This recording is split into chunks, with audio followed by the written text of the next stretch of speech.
Thank you. Thank you, Mr. Speaker, for giving me the opportunity to speak on this amendment bill. This amendment bill seeks to introduce new clauses vis-à-vis on all activities relating to hydrogen generation, storage, transportation, and distribution.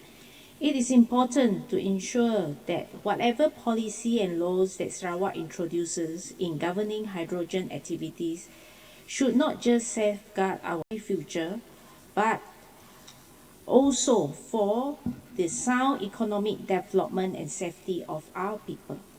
Although this amendment bill outlines a framework for hydrogen's role in Sarawak energy transition, it lacks a critical understanding of the local challenges we face and risks prioritizing corporate or government interests over a broader public interest. In terms of hydrogen generation, it is seen as clean energy, but in reality, it is dirty.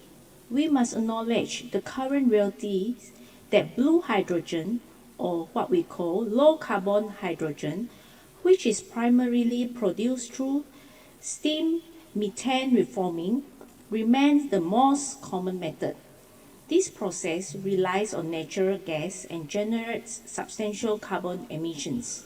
Even when Sarawak government implements carbon capture and storage technology, it is expensive and not foolproof. Can Sarawak government really justify pushing ahead with hydrogen production when its environmental benefits remain questionable?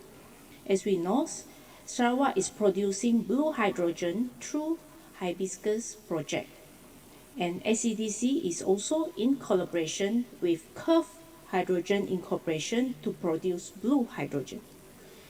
Moreover, green hydrogen produced through electrolysis powered by renewable energy is often touted as the ideal. But in Sarawak, how feasible is this? Our dependence on large-scale hydropower projects like the Bakun Dam has caused environmental degradation, displaced communities, and threatened biodiversity. Do we want to repeat these mistakes in the name of hydrogen production? This amendment bill lacks clarity on how we will balance environmental sustainability with hydrogen generation, as it provides no guarantees that we will not replicate the same destructive models we have seen in the past. Hydrogen is notoriously difficult to store safely. How prepared is Sarawak to build a safe and high-pressure storage system? Hydrogen needs to be stored under extreme pressures or as a cryogenic liquid at minus 253 degrees Celsius. Sarawak has to ensure that there are rules and regulations in place to manage the technical challenges, including long-term storage risks, following the passing of this amendment bill.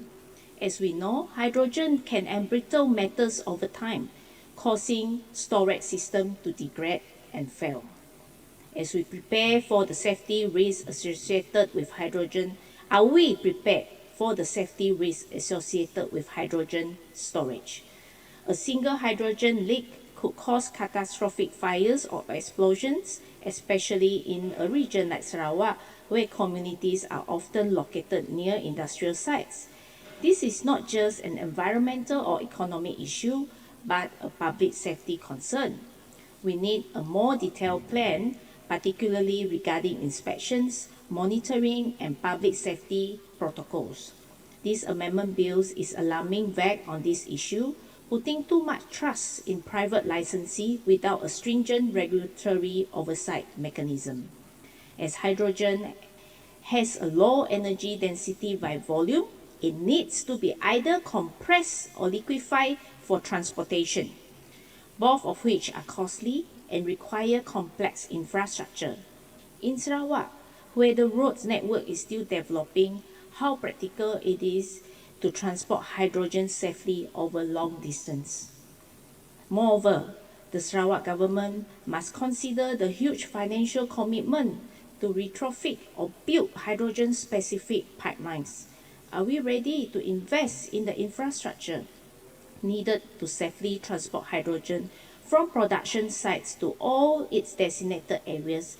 Bear in mind, transportation risk is high as hydrogen is prone to leaking through existing pipeline. Even small leak can lead to explosion if not detected early. When we talk about hydrogen, Mr. Speaker, as the fuel of the future, we must also ask, who will benefit from this transition? We are unsure on how hydrogen will be distributed and what role local communities will play in this transition. There is a risk that hydrogen production, storage and distribution will become a top-down process, controlled by a few corporations, leaving local communities with little say in how their resources are used or how the risks are managed. Sarawak has seen this pattern before, particularly in the oil and gas sector, where local communities have often been sidelined and the profits have not always flowed back to the people.